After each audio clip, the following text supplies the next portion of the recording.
I've spent 140 hours learning to code this year. And the question is, was this a complete waste of time?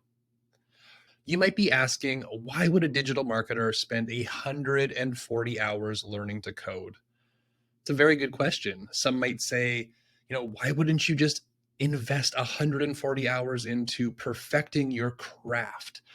And while that's a great question, while that may be incredibly true, I would like to argue that this 140 hours into something completely divergent from what I'm doing has a direct impact on my success on what I do on a day to day basis.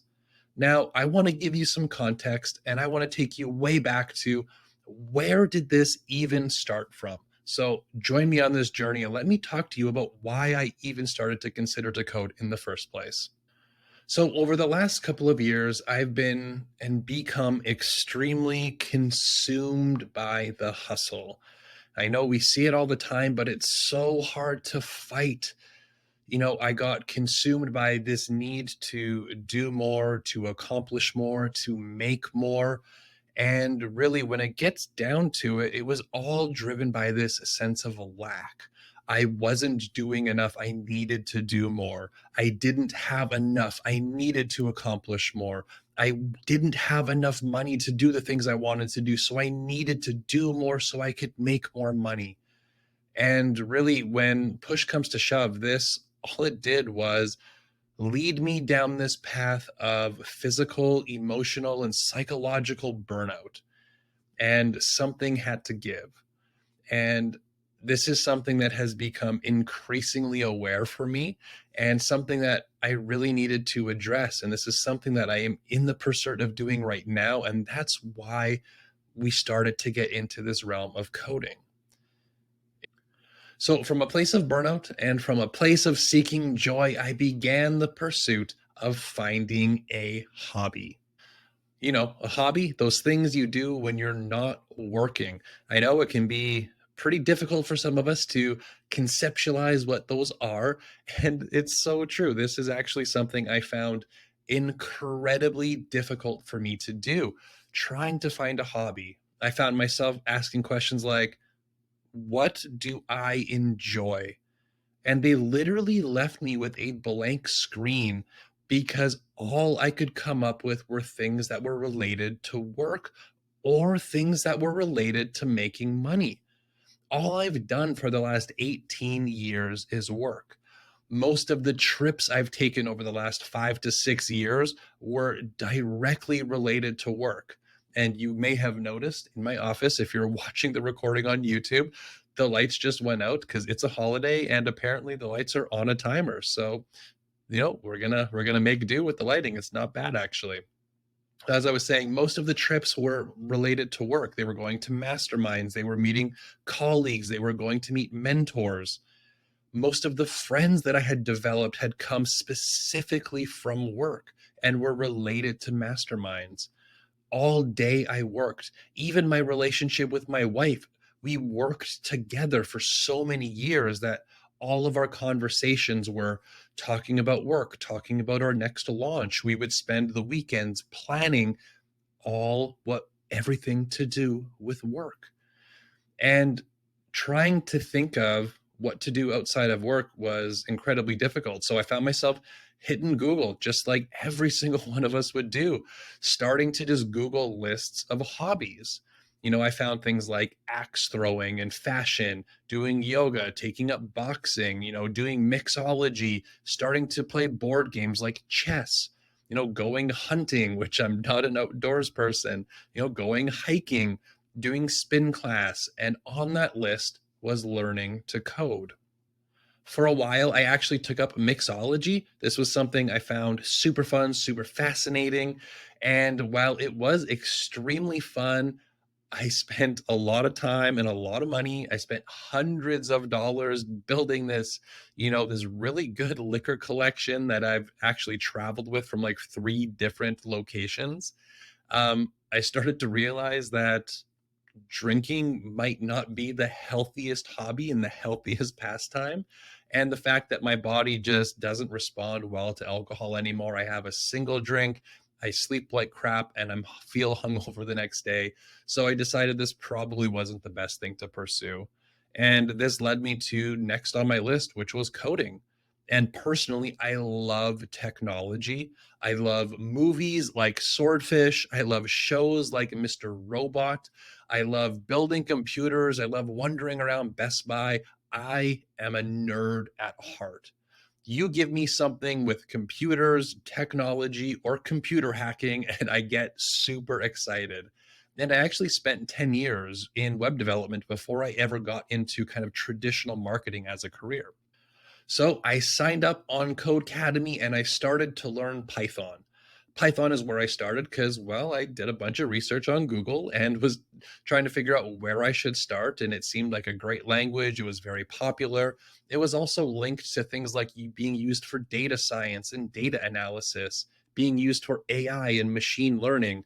And, well, data science and reporting and machine learning are, fairly tightly correlated to marketing. I figured that would be pretty cool. And also, learning to code was also an employable skill. I eventually switched from Python into front end development, specifically JavaScript and React. And this year, I have spent over 140 hours on Codecademy learning to code. I have no idea if I'm going to do anything with this. I've done lots of little practice projects, but am I going to build a web application? Am I going to switch my career? I have no idea, and I'm not going to put any time into that. But what I do know for sure is that it's fun, it is creative, it keeps my mind sharp, it's not work. And something that I found I really appreciate is it isn't driven by monetary gain. Something I don't necessarily like about marketing all the time is that everything we do is driven by money. Everything that we do and the results we get puts a value on our worth that resembles how much money we've made somebody. And that can be difficult at times. So I really did like about coding is it kind of was an ability for me to dissociate from all of those things and just really sink into something completely unrelated to everything that I had known up until this time. So if we kind of dive into, okay, well, what did I take away from all of this? Well, let's get into it because there were some things that from the outset I didn't actually expect to be benefits.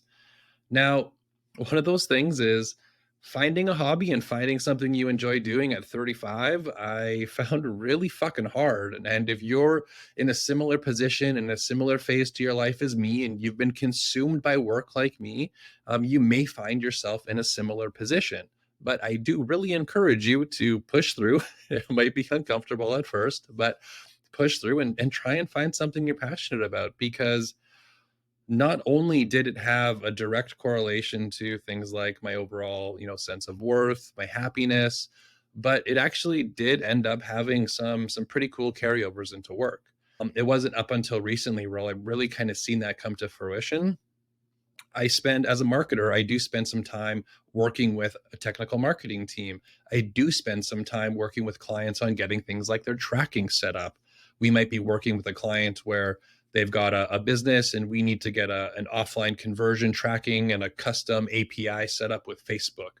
Or we might need to set up some Zaps to, send some information from Salesforce back to Google to track some offline conversions. So there's varying degrees of kind of development type things that are going on in my day-to-day job, and having the ability and this base level knowledge around coding and React applications and SPAs and front end development started to actually be beneficial because when the development team said, hey, we're having these issues, or I noticed some issues, I had an understanding as to why. And acting as a middleman between our internal tracking team and the client and their development team, I was able to be much more competent and streamline these conversations. Also, I, have some of my own landing pages. So having the ability to write some JavaScript code, to install tracking scripts, or have the ability to make some custom modifications based on being able to actually write and understand the code was pretty cool. I've been able to kind of play around with like the YouTube API a little bit, kind of doing some AI and chat GPT things, which has been pretty cool. I've also had the ability to work with our CRO team as well. So when I met with our CRO team and I said, hey, the client is really interested in having somebody be able to implement this for them. And the CRO team talked about all the programming language and their development process and their testing process. And as he gave all of this lingo to me, I knew exactly what he was talking about. I didn't know the nitty gritty details, but I understood what he was talking about. So when I take that and translate it to the client, I am very confident in what I'm speaking about. I can communicate it well and I can instill that confidence into the clients that I'm working with. Now, you might not be in the same position as me where you're learning development and it can directly apply to your marketing skill set, but the thing is that I had the pursuit of happiness being driven by doing something not related to work, which brought me to seeking out a hobby. And this hobby, yes, it brought me joy. It brings me joy. I'm still doing it, but it also had these indirect benefits like, being able to understand what the technical marketing team is talking about and the CRO team and have those conversations. But directly, it had an impact on my happiness. It had an impact on my stress levels. It gave me something to do outside of work that wasn't work related.